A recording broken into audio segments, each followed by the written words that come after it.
창세기 12장 1절에서 3절의 말씀입니다. 제가 하나님의 말씀을 받들어 읽겠습니다. 여호와께서 아브라함에게 이르시되 너는 너의 고향과 친척과 아버지의 집을 떠나 내가 내게 보여줄 땅으로 가라. 내가 너로 큰 민족을 이루고 내게 복을 주어 내 이름을 창대하게 하리니 너는 복이 될지라. 너를 축복하는 자에게는 내가 복을 내리고 너를 저주하는 자에게는 내가 저주하리니 땅의 모든 족속이 너로 말미암아 복을 얻을 것이라 하신지라. 아멘. 김동문 목사님 나오셔서 말씀 전해 주시겠습니다.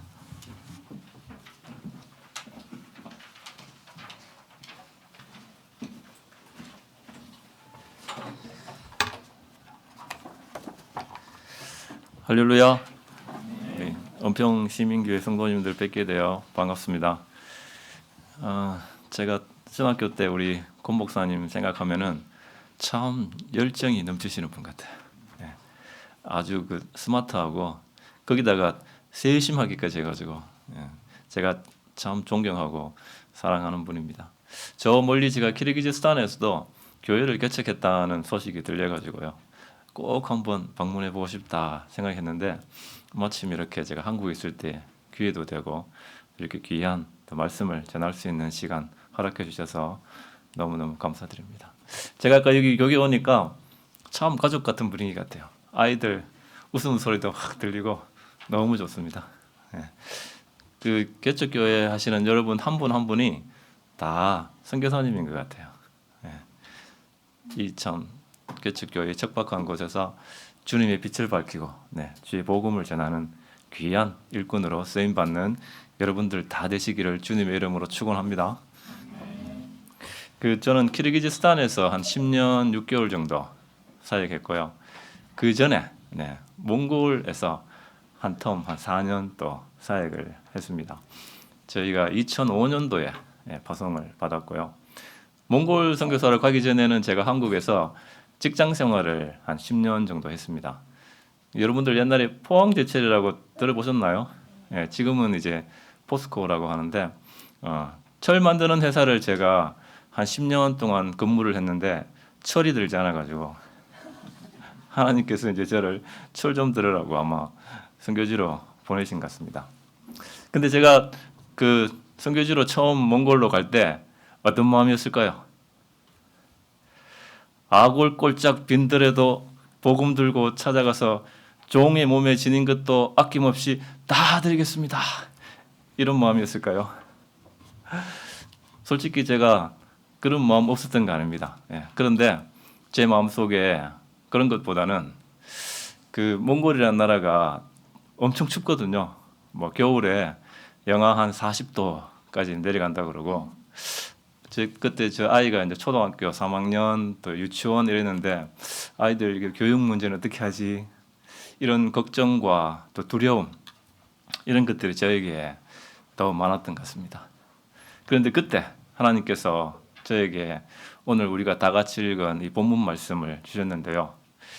아브라함의 영적인 후손인 나에게도 하나님께서 동일하게 말씀하시고 약속하신다. 정말 나로 하여금 복이 되게 하시고 한 민족을 나에게 주시고 나를 축복하는 자를 축복하시고 저주하는 자를 저주하시고 참 이 말씀 붙들고 선교지에서 참 어렵고 힘든 일이 있을 때마다 큰 위로와 또 격려를 받는 그런 시간들이 많았던 것 같습니다. 그래서 제가 은혜 받은 이 오늘 본문 말씀 가지고 여러분들하고 같이 하나님 주시는 교훈들을 또 자세하게 나누기를 원합니다. 첫째로 오늘 우리가 본문을 통해서 묵상하고 싶은 것은요. 여러분들이 잘 아시는 대로 아브라함의 순종입니다. 1절에 보니까 너는 너의 고향과 친척과 아버지의 집을 떠나라. 내가 네게 보여줄 땅으로 가라. 아브라함이 한 75세 정도 되었을까요? 하나님이 갑자기 뜬금없이 아브라함에 나타나가지고 떠나라 이렇게 말씀하시는데 여러분 이 아브라함의 마음이 어땠을까요? 아마 무척 당황스럽고 혼란스러웠을 것입니다. 그런데 중요한 것은 아브라함이 이 하나님의 말씀에 순종하였다는 것입니다. 우리도 인생을 살아가는 동안 뭐 아브라함처럼 갑자기 뭐 친척과 고향과 뭐 아버지 집을 떠나라 이런 뭐 엄청난 순종을 요구하는 그런 일은 참 드물겠지만은 하나님께서 우리 마음속에 우리가 말씀을 읽는 동안 또는 기도하는 동안에 잔잔한 그런 감동을 주실 때가 있지 않습니까? 제가 30대 한 초반에 아까 직장 생활할 때 성경 공부 모임에 참석한 적이 있습니다. 요즘은 성경 공부할 때 조심해야 되죠. 예, 잘 하는 성경 공부를 해야 되는데 그 당시에 성경 공부 많이 할 때 그 성경 공부의 단골 질문이 하나 있습니다. 예, 그게 뭐냐면은 여러분들의 삶의 목표가 무엇입니까? 네, 그런 질문입니다. 여러분들이 삶의 목표가 사는 목적이 무엇입니까? 나름대로 다 해답을 가지고 계시겠죠. 근데 그 성경 공부 질문에 보면은 그 모범 답안이라는 게 있지 않습니까? 그때 그 모범 답안이 뭐였는가 하면은 우리가 삶을 살아가는 목표가 예수 그리스도를 닮아가는 것이다. 예수님의 장성한 분량까지 자라가는 것이다. 아마 성화의 삶을 얘기하는 것 같아요. 그런데 저는 그 해답을 이렇게 들으면서 제 마음속에 의문이 하나 생겼어요. 아니 하나님의 그 예수님을 닮아가는 거 참 좋은데 어떻게 하라는 얘기냐? 어떻게 살면은 닮아가는 거냐? 그런 구체적인 그런 방법이 뭐냐? 거기에 대해서는 얘기해 주지 않아서 그게 참 저한테 의문으로 남아 있었어요. 그런데 얼마 후에 제가 단기 선교를 이제 처음으로 가게 되었는데요. 여러분 인도의 캘커타라는 도시가 있습니다. 인도 북부에 거기에 이제 단기 선교를 처음으로 갔는데 거기에서 사역하시는 그 선교사님이 첫째 날 저녁에 오리엔테이션 시간에 간단하게 이제 자기가 왜 여기에 와서 선교사로 이렇게 사역하게 되었는지 간증을 하시는데 깜짝 놀라운 말씀을 하나 전해주셨습니다. 그게 뭐냐면은 여러분들 잘 아시는 요한복음 1장 14절 말씀인데요. 말씀이 육신이 되어 우리 가운데 거하심에 우리가 그의 영광을 보니 아버지의 독생자의 영광이요 은혜와 진리가 충만하더라. 그 말씀이 육신이 되었다는 말이 이 선교사님한테는 예수님께서 저 하늘 보좌를 버리고 이 땅에 오신 첫 선교사라는 겁니다. 제가 그 말을 듣는 순간 예수님께서 정말 이 땅에 오신 첫 선교사님이구나. 내가 어떻게 하면은 예수님 닮기를 원할까? 어떻게 하면 예수님처럼 살 수 있을까? 이런 의문을 가졌는데 예수님처럼 나도 선교사가 되어서 정말 소외받고 가난한 자들에게 하나님의 복음을 전할 수 있다면 그것도 참 좋은 방법 중에 하나겠구나. 이런 마음의 확신이 저한테 확 드는 겁니다. 여기까지 했어야 되는데 여기까지만 하고 그 다음 단계로 나가지 말아야 되는데 여러분 제가 그 다음에 뭐 했는지 짐작이 가시죠? 그래서 제가 그 다음에 제 작은 마음의 결단, 마음의 고백을 하나님께 올려드렸는데요. 하나님께서 만일 저를 선교사로 부르시면 제가 순종하겠습니다. 그런 작은 마음의 결심을 하나님께 올려드렸던 것 같아요. 그런데 저의 이런 작은 결심을 보고 우리 하나님 오냐? 그래 너 잘 되었다. 너 당장 내가 너 마음 바뀌기 전에 선교지로 보내줄게. 우리 하나님 이런 분인가요? 아닙니다. 우리 하나님 우리 그 연약한 마음이 흔들릴까봐 더 우리의 마음을 강하게 하시고 굳게 하시고 견고하게 하시는 분이지 않습니까? 그리고 저의 이 결심을 이룰 때 모든 필요한 것들을 잘 준비할 수 있도록 도와주시고 함께 하시는 분이 우리 하나님 아닙니까? 여러분 하나님께서 여러분의 마음에 어떤 감동을 주시고 도전을 주실 때 세상적인 염려와 근심으로 그것을 외면하지 마시기 바랍니다. 즉각적으로 순종하고 나의 작은 결심을 믿음으로 올려드리십시오. 하나님께서는 우리의 작은 믿음의 고백도 얼마나 귀하게 보시는지 우리로 하여금 그것을 감당할 수 있는 힘과 능력을 주실 것입니다.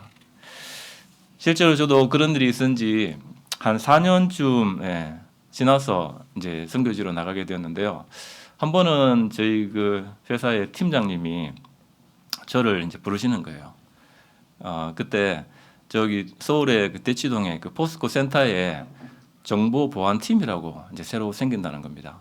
저는 이제 전자공학을 전공해서 주로 이제 제출소 정비 파트에 근무를 했는데요. 그 정보 그 보안 팀에 이런 보안이 뭐 시스템 보안, 뭐 관리적 보안, 물리적 보안 이렇게 나누어지는데 시스템 보안을 담당할 엔지니어가 한 명 필요하다는 겁니다. 그래서 저보고 그 서울 가지 않겠느냐 이제 물어보시는 거예요. 제가 뭐라고 대답했을까요? 그 제 동료들하고 선배들은 되게 저를 부러워했어요. 야, 너 이제 좋겠구나. 너 이제 서울물 먹는구나. 근데 이제 저는 속으로 제가 그때 직장 생활 한 8년쯤 되었는데 그 포항을 떠나기가 싫은 거예요. 왜냐하면은 직장 생활 하신 분들은 잘 알겠지만은 한 8년 정도 되면은요 이제 업무도 이제 손에 있고 또 주위에 이제 관계들도 뭐 웬만큼 또 뭐 원만하고 또 포항이라는 데가 바로 옆에 그 산도 있죠, 뭐 바다도 있죠, 뭐 살기 그렇게 나쁜 곳 아니거든요. 아이도 있고 그래서 제가 저희 팀장님한테 뭐 저보다 더 이제 훌륭하고 적당한 사람이 있으면 그분이 갔으면 좋겠습니다. 이렇게 말씀드렸어요. 근데 한 달쯤 지났을까요? 또 저를 부르는 거예요. 그리고는 여기 서울에 한번 가지 않겠느냐. 여러분 이게 무슨 뜻인지 아시죠? 네, 직장생활 하신 분들은 벌써 이 조직이 결정했다는 거잖아요. 이제 제가 안 간다고 하면 인사발령은 날 것이고 모양새만 나빠질 것이고 제 발등에 막 불이 떨어졌습니다. 이거 어떻게 하지? 네, 그때 이제 제 아내와 함께 교회에 새벽기도를 계속 나갈 때였는데요. 새벽기도 시간에 열심히 이제 둘이 이제 기도하는데 하나님께서 그 4년 전에 제가 올려드렸던 그 작은 결심도 생각나게 하시고 같은 날 같은 새벽에 아내와 제가 동일하게 이제는 떠나야 할 때구나 그런 기도 응답을 주셨습니다. 그래서 이제 서울에 이제 발령 받아 가자마자 선교 단체를 알아보고 인터뷰를 하고 한 몽골에 답사도 다녀오고 한 2년 정도 준비해서 실제로 선교사로 가게 되었는데요. 우리 사랑하는 엄평교회, 엄평시민교회 성도 여러분, 우리가 살아가는 동안 하나님께서 여러 가지 다른 방법으로 우리에게 찾아오실 때가 있습니다. 어떤 때는 말씀을 통해서 또 어떤 때는 기도하는 동안에 우리 마음에 어떤 도전을 주실 때 그것을 여러분 외면하지 마시기 바랍니다.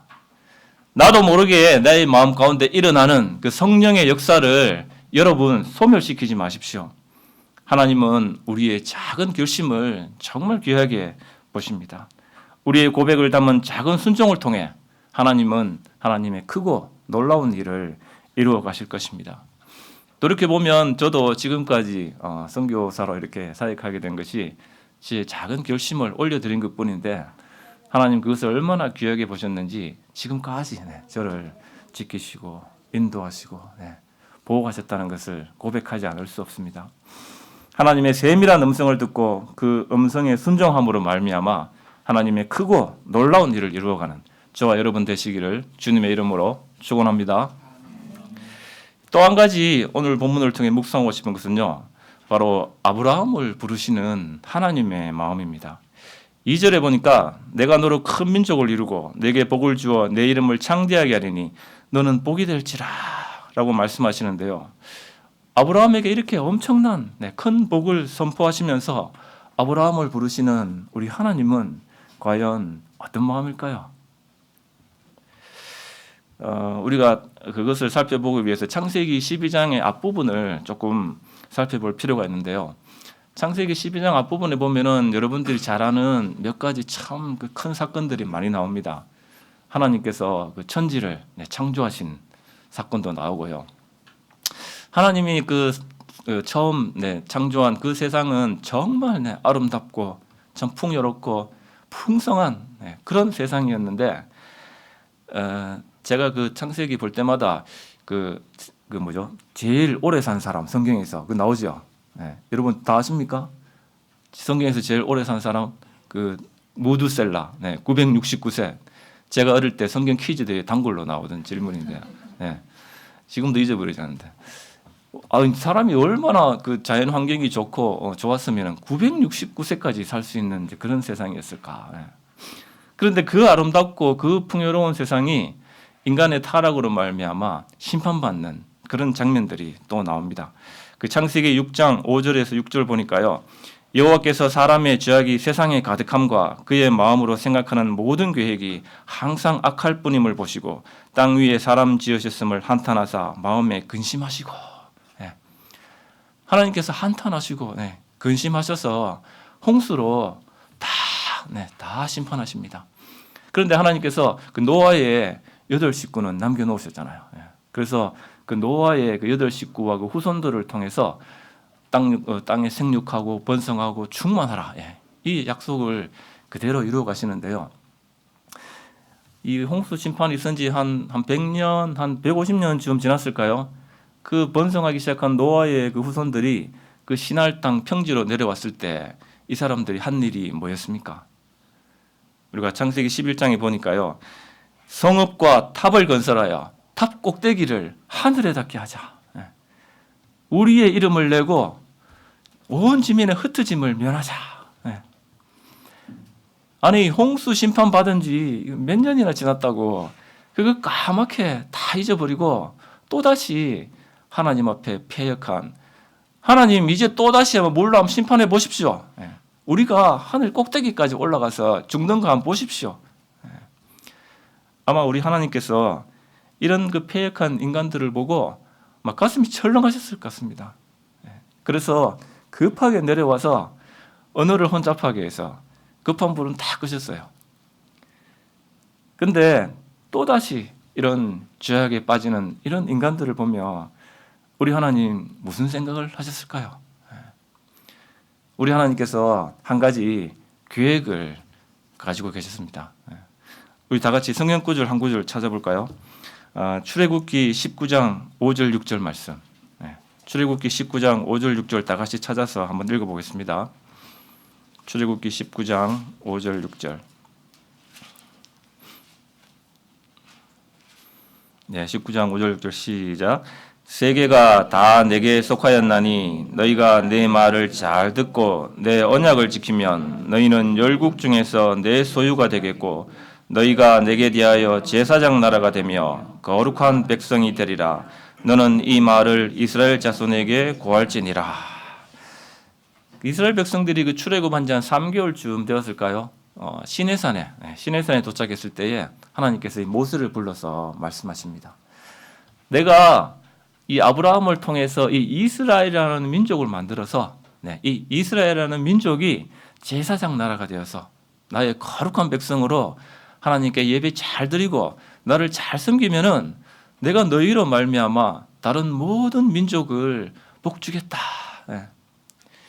여러분 그 레위기 한번 보십시오. 레위기 보시면은 하나님께 어떻게 제사하고 언제 무엇을 제사해야 하는지 하나하나 조목조목 하나님 다 가르쳐 주시잖아요. 또 거룩한 백성으로 먹어야 할 것, 먹지 말아야 할 것. 그 당시 그 고대 근동에는 참 생각하지도 못한 그런 높은 사회 규범들, 그런 것들 하나님 일일이 다 얘기해 주시는데요. 우리 하나님께서 이제는 모든 사람이 하나님 잘 믿는 거, 그거 기대할 수 없다는 거 우리 하나님 아셨어요. 그래서 이스라엘 너희만이라도 나를 잘 섬기고 내게 제사 잘 드리면은 내가 너희로 인하여서 모든 민족을 복주겠다. 이런 계획을 하나님 가지고 계셨어요. 그래서 오늘 이 모든 민족을 복주기 위해서 이스라엘이라는 민족을 만드는 그 첫 걸음으로 이 아브라함을 부르고 계시는데요. 이 우리 하나님의 마음이 얼마나 깊으셨을까요? 장차 이 아브라함을 통해서 아브라함의 아들인 이삭을 통해서 야곱을 통해서 만들어질 이 이스라엘 민족을 생각하면서 우리 하나님 참 가슴 훅 타고 기뻐하셨을까요? 저는 하나님의 이 마음을 이 말씀 볼 때마다 생각하면은 제 가슴까지도 뭉클해지는 그런 것들을 많이 느낍니다. 그런데 여러분 표정들이 영 제 말에 계속 이렇게 말씀만 보시고 공감하지 않는 것 같은데, 혹시 제가 너무 하나님에 대해서 막 뭐 가슴 아프고 막 하나님 가슴이 철렁했다 그러고 막 못하다 그러고 하니까 조금 듣기가 막 거북하고 좀 이 마음이 막 불편한 분이 계신가요? 제가 그랬거든요. 제가 어릴 때부터 그 모태신앙으로 장로교 배경에서 자랐는데요. 교회 가서 귀에 딸도록 들었던 말이 전지전능하시고 무소부재하시고 모든 것을 다 주관하시는 그 절대 주권을 가지신 하나님. 아니 그 하나님이 뭐가 그렇게 뭐 가슴 아프고 뭐 성경에 보니까 뭐 질투까지 하신다 그러고, 제가 참 그걸 이해를 못했는데요. 나중에 알고 보니까 공의의 하나님이 있고 사랑의 하나님이 있지 않습니까? 우리가 이 하나님을 균형을 잘 맞춰야 됩니다. 우리 하나님 전지전능하시고 무소부재하시고 절대 주권을 가지신 분이지만은 그 하나님께서 인간의 몸을 입으시고 이 땅에 오셔서 우리가 동일한 아픔과 동일한 슬픔을 다 겪으시고 정말 우리 곁에 내 안에 어떨 때는 정말 절친한 친구처럼 나와 함께 하시는 그런 분이 하나님이시지 않습니까? 여러분, 그 하나님에 대한 사랑, 이것이 우리의 머리에만 있는 것이 아니고 여기 우리 가슴까지 내려와야 합니다. 저는 아브라함을 보고 참 이렇게 흐뭇해하시고 기뻐하시고 가슴 벅차하시는 이 하나님의 마음을 아브라함을 향한 하나님의 첫사랑이다 이렇게 표현하고 싶어요. 아니 뭐 아브라함이 뭐 똑똑하고 뭐 잘나고 뭐 하나님 말씀 잘 듣고 그러니까 하나님께서 아브라함을 찾아오신 것 아니잖아요. 하나님께서 아브라함을 찾아오신 것은 전적으로 하나님의 은혜요 사랑이었습니다. 아브라함에게 은혜를 베푸시고 사랑의 마음을 가지시고 찾아오신 그 하나님이 오늘 우리에게도 동일하게 찾아오십니다. 뭐 아브라함처럼 뭐 민족을 만들어서 뭐 세상을 뭐 구원하고 그런 거창한 그 계획은 없을지라도 하나님께서 우리 한 사람 한 사람 찾아오실 때에는 정말 그 나를 통해서 나의 믿지 않는 가족이 구원을 받고, 나를 통해서 내 주위에 깨어진 관계들이 회복이 되고, 나를 통해서 내가 속한 이 공동체가 하나님의 사랑을 흘려보내는 축복과 통로가 될 것을 기대하며 우리 하나님 얼마나 기쁘고 흐뭇하셨을까요? 사랑하는 우리 은평 시민교회 성도 여러분, 우리가 살아가면서 하나님의 이 첫사랑의 마음을 날마다 기억하며 마음에 새기는 저와 여러분 되기를 간절히 바랍니다. 이 첫사랑의 마음이 바로 복음 아닌가요? 나를 향한 하나님의 이 첫사랑을 기억하며 날마다 먼저 우리 자신에게 복음을 선포하십시오. 복음은 저 멀리 뭐 키르기즈스탄, 몽골에 있는 사람에게 전하라고 있는 것이기도 하지만은 먼저 나 자신이 이 복음으로 충만해야 합니다. 나를 향한 하나님의 이 첫사랑의 마음이 내가 오늘 하루를 살아가는 원동력이 되게 하소서. 내가 오늘도 하나님의 기대를 저버리는 일을 하지 않겠습니다. 오늘도 하나님의 자녀로 하늘나라의 백성으로 세상과 타협하지 않고 정직하게 살아가겠습니다. 날마다 자신에게 먼저 복음을 선포함으로 말미암아 우리를 향한 하나님의 이 첫사랑의 마음이 그대로 이루어지는 저와 여러분 되시기를 주님의 이름으로 축원합니다. 마지막으로 오늘 본문에서 묵상하고 싶은 것은요, 3절 후반절 말씀인데요. 땅의 모든 족속이 너로 말미암아 복을 얻을 것이라 하신지라. 아브라함을 통해 일어날 이 이스라엘 민족을 통해서 다른 모든 족속이 복을 받을 것이라고 하는 하나님의 이 약속은 어떻게 되었나요? 성취되었나요? 우리가 구약에 나타난 그 이스라엘 역사를 보면은요, 하나님께서 이 이스라엘을 그 거룩한 제사장 나라로 만들기 위해서 그야말로 지극정성을 다하는 것을 볼 수가 있습니다. 그 출애굽 때부터 하나님께서 만나와 메추라기로 이 이스라엘을 먹이시고요, 때로는 당근도 주시고 때로는 채찍질도 하시는데, 여러분 그 다윗과 함께 하신 하나님 한번 생각해 보십시오. 그 솔로몬의 부귀영화로 먹이시고 입히신 하나님, 그런데 이 이스라엘이 하나님 말씀 안 듣고 우상에 빠질 때에는 하나님이 선지자를 보내서 호되게 아주 심하게 책망하십니다. 돌아와라. 너희는 거룩한 제사장 나라가 아니냐. 제발 돌아와라. 그런데 이 이스라엘이 끝내 돌아오지 않습니다. 우상 숭배에 빠져서 돌아오지 않습니다. 하나님께서 이 바벨론이라는 큰 칼을 뽑았습니다. 그래서 이스라엘을 심판하십니다. 그 이스라엘도 심판했는데 그 주위에는 나라에 오직하겠습니까? 뭐 애굽, 뭐 에돔, 뭐 암몬, 모압, 다 하나님께서 진멸하시고 멸절하시는데요. 그래도 하나님께서 그루터기는 남겨놓으셨잖아요. 그래서 바벨론 그 포로에서 돌아온 그 이스라엘 백성들이 새롭게 성전을 건축하고 무너진 성벽도 보수하고 성문도 달면서 새롭게 제사장 나라로 거듭나기 위한 그런 개혁의 불씨를 당기는 것을 우리가 에스라와 느헤미야를 통해서 볼 수 있습니다. 그런데 여러분, 에스라도 이제 하늘나라로 가고 느헤미야도 나이 많아서 이제 소천했을 때에 이 이스라엘 백성이 어떻게 되었을까요? 우리가 구약 성경의 맨 마지막인 말라기서 1장 8절에 보니까요. 하나님께 드리는 것이라고는 눈먼 것, 저는 것, 병든 것, 이거 너희 인간 총독에게 한번 드려봐라. 인간 총독이 이것을 기뻐하겠느냐? 하물며 하나님인 내가 이것을 기뻐하겠느냐?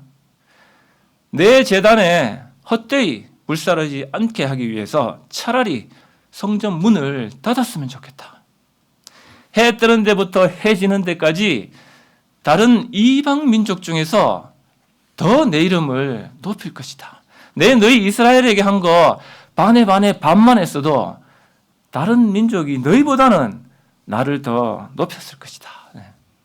우리 하나님 정말 기가 막히고 어이가 없어서 말라기 선지자 이후로 아무런 말씀도 하시지 않습니다. 더 이상 선지자도 보내지 않으시고 우림과 둠빔으로도 말씀하지 않으시고 어떤 목사님은 이것을 하나님께서 침묵하셨다. 이렇게도 말씀하시더라고요.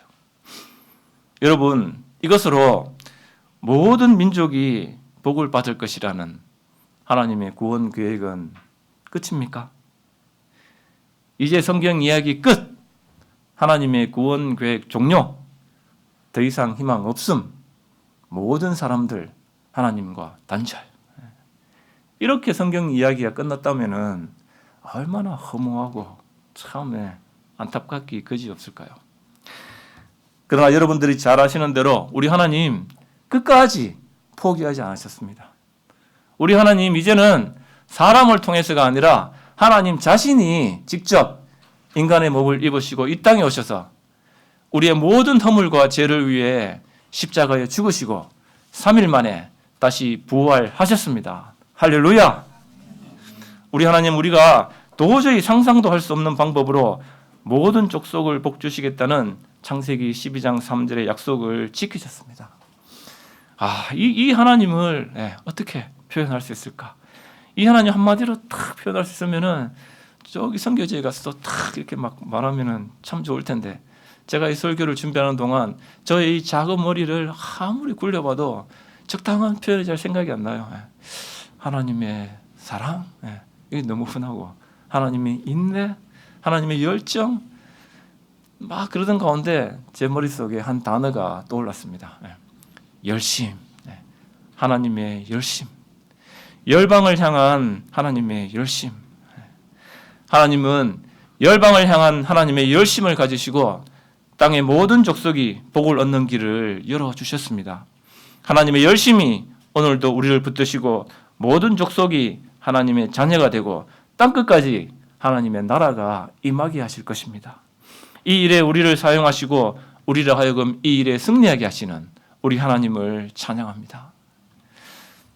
제가 키르기즈스탄에서 한 10년 6개월 사역하고 작년 12월이 제가 사역하던 호산나 교회 설립 20주년이었습니다. 20주년이니까 이제 제가 개척한 교회는 아니었고 저보다 은퇴하신 저희 이제 KPM 은퇴 선교사님이 이제 설립하신 교회를 제가 물려받아 이제 사역을 했는데 교회가 어느 정도 이제 자립도 되고 뭐 그렇게 크지는 않지만은 적당히 이제 교회가 이제 수준이 자립할 수준도 되고 현지 그 지도자가 또 있습니다. 전도사님도 있고 그래서 교회를 이렇게 이제 이양을 하고 새로운 선교지를 위해서 이제 기도하던 중에 그 저의 첫 선교지인 몽골이 생각났습니다. 그래서 몽골에서 처음 사역을 시작하고 좀 하다가 이렇게 옮기게 된 상황이라서 늘 마음의 빚으로 남아 있었는데요. 마지막 한 10년 정도 남은 제 선교 사역을 이제 몽골에서 마무리하면 좋겠다 해서 다시 이제 몽골로 이제 가게 되었습니다. 그런데 몽골을 다시 간다 생각하니까 제 마음이 한편으로는 참 좋지만은 또 한편으로는 그 추운데 가가지고 또 이거 어떡하나. 네. 그리고 처음 갔을 때는 제가 한 30대 초반 참 젊은 나이에 뭐 선교지가 다 힘들고 뭐 열악하고 그렇지. 그런데 지금은 제가 이제 한 50대 후반을 이제 바라보는데요. 얼마 전에 이제 11월 말에 제 이제 첫 손녀가 이제 태어났습니다. 저도 이제 할아버지가 되었는데요. 다시 이제 거기 간다고 하니까 막 마음이 참 부담도 되고 막 옛날에 막 그런 걱정하던 것도 막 생각이 나고 하는데 여러분 제가 이 몽골 사역을 어떻게 감당할 수 있을까요? 저는 열방을 향한 하나님의 열심히 이 일을 이루실 줄 믿습니다. 사랑하는 우리 은평 시민교회 성도 여러분, 오늘 말씀을 마무리하기를 원하는데요. 나의 작은 결심을 하나님께 올려드리는 여러분 모두가 되시기를 바랍니다. 하나님은 우리의 고백을 담은 작은 결심을 가장 귀하게 보시고 우리가 알지 못하는 크고 놀라운 일을 이루어 가실 것입니다. 날마다 나 자신에게 먼저 나를 향한 하나님의 이 첫사랑의 마음을 선포하십시오. 하나님께서 나를 향한 하나님의 이 첫사랑, 이 마음을 잊지 않고 오늘도 하나님의 이 마음이 내가 오늘 하루를 살아가는 원동력이 되게 하소서. 오늘도 하나님의 기대를 저버리지 않고 하나님의 자녀로 하늘나라의 백성으로 정직하게 살아가겠습니다. 이 결심을 올려드리십시오. 모든 족속이 복을 받는 일은 이스라엘 민족을 통해서가 아니라 예수님을 구주로 믿는 우리 각자에게 주어진 일입니다. 열방을 향한 하나님의 열심히 이 일을 이루실 것입니다. 오늘도 하나님의 마음을 품고 우리의 작은 결심을 올려드림으로 모든 족속이 복을 받는 일에 쓰임받는 저와 여러분 되시기를 주님의 이름으로 축원합니다.